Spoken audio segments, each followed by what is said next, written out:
Hi అండి. నేను doctor Sudheer Reddy, Anvik hospital నుంచి. యాక్చువల్‌గా చాలామంది పేషెంట్స్ ఓపీకి వస్తా ఉంటారు. సార్ ఒక ఫింగర్ ఇలా లాక్ అయిపోతుంది. మళ్ళీ తీయడానికి ఫ్రీగా రావట్లేదు. ఇట్లా లాక్ అయ్యి టక్ అని చెప్పేసి రిలీజ్ అవుతుంది అని చెప్పేసి అడుగుతా ఉంటారు. ఈ ప్రాబ్లమ్‌ని ఏమంటామంటే మనం ట్రిగ్గర్ ఫింగర్ అంటాం. అంటే ఏంటి అంటే మనకిప్పుడు ఎట్లయితే ఇలా లిగమెంట్స్ ఉంటాయో దీన్ని ఎక్స్టెన్సర్ టెండన్స్ అంటాము. అలానే ఇటు సైడ్ కూడా ఫ్లెక్సర్ టెండన్స్ అనేటివి ఉంటాయి కామన్‌గా. ఈ ఫ్లెక్సర్ టెండన్స్‌లలో మనకొక లిగమెంట్ ఉంటుంది అంటే దాని చుట్టూ ఒక షీత్ లాగా ఉంటుంది. దాన్ని మనము ఆ షీత్ అనేది మనకేమైతదంటే కొంతమందిలో ఫైబ్రోసిస్ లాగా అంటే టైట్ బ్యాండ్ లాగా తయారైపోయి ఆ టైట్ బ్యాండ్ ఏదైతే ఉందో అది కొంచెం ఈ లిగమెంట్‌ని ఇట్లా టైట్‌గా పట్టేసినట్లు అవుతుంది మెయిన్‌గా. ఆ స్టిఫ్‌నెస్ వల్ల మనకేమవుతుంది అంటే ఈ మూవ్‌మెంట్ అనేది ఆ టెండన్ లోపల ఆ షీత్ లోపల మనకి లిగమెంట్ ఫ్రీ అవ్వాలి. కానీ మనకు లాక్ అయిపోతుంది. మనం ఇట్లా టిక్ అంటే సౌండ్ అనేది వచ్చి మనకు రిలీజ్ అవుతూ ఉంటుంది. అంటే ఎవరిలో వస్తుంది ఈ ప్రాబ్లము అంటే మెయిన్‌గా ఇంతే. ప్రెగ్నెన్సీ వాళ్ళలో ఎక్కువ వస్తుంటుంది. లేడీస్‌లో ఎక్కువగా ఉంటుంది. ఎక్కువ ఒబీస్ ఉన్న వాళ్ళలో ఎక్కువ ప్రాబ్లమ్ ఉంటుంది. ఎక్కువ హార్డ్ వర్క్ చేసే వాళ్ళలో, ఎక్కువ పని చేసే వాళ్ళలో కూడా ఈ ప్రాబ్లమ్ అనేది వస్తూ ఉంటుంది.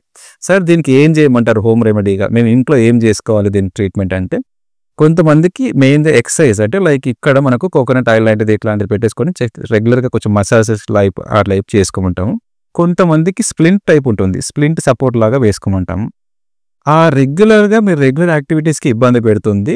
అండ్ కొంచెం మరీ ఎక్కువ పెయిన్ వస్తే మాత్రం కొంచెం నొప్పుల టాబ్లెట్లు అవి డాక్టర్ దగ్గర వెళ్తే నొప్పుల టాబ్లెట్స్ అవి ఇస్తారు.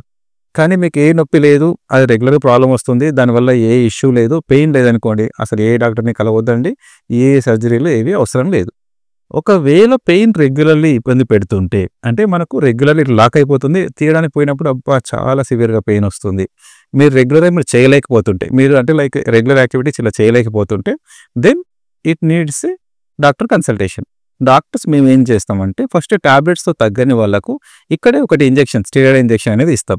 ఎక్కడైతే టైట్ బ్యాండ్ ఉందో ఆ బ్యాండ్ లోపలికి ఒకటి ఇంజెక్షన్ ఇస్తాం. ఆ ఇంజెక్షన్ ఇవ్వడం వల్ల మనకు ఆ ఇన్‌ఫ్లమేషన్ తగ్గి ఇది tendon problem. It's not a nerve. So, ఈ లిగమెంట్ అనేది మనకు ఫ్రీ అవుతుంది. అప్పుడు చాలా వరకు తగ్గిపోతుంది.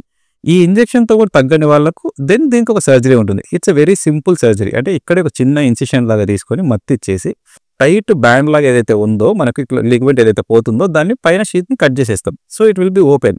ఆ లిగమెంట్ తర్వాత మనకేమైతదంటే కంప్లీట్‌లీ ఫ్రీ అవుతుంది. ఈ లాకింగ్ మెకానిజం ఇది ఏది ఉండదు. ఎవరు ఎంత ఇబ్బంది పడుతున్నారో ఆ ఇబ్బంది వాళ్ళకే తెలుస్తది.